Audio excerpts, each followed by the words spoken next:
Hej sammen. I den her video viser vi jer, hvordan I får et hæksyl til at springe. I skal bruge bare noget almindelig tape. I kan bruge gaffatape, sporttape og alt muligt. Og så skal I bruge en saks, og så selvfølgelig et hæksyl. Det her, det gør jeg fra hæksyl fra T. Hansen. I putter lunden af her. I gør den her ned, og så river I det blå udenom her af.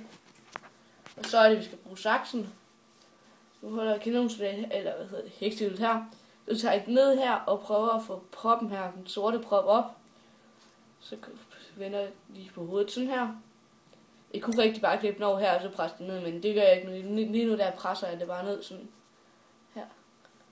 Og vi så prøver at få ned i hullet. Og hvis du presser alt for hårdt, så flyver der lidt krudt rundt, men det er ikke altid sådan. Så bare lige pas på, at du ikke trykker alt for hårdt.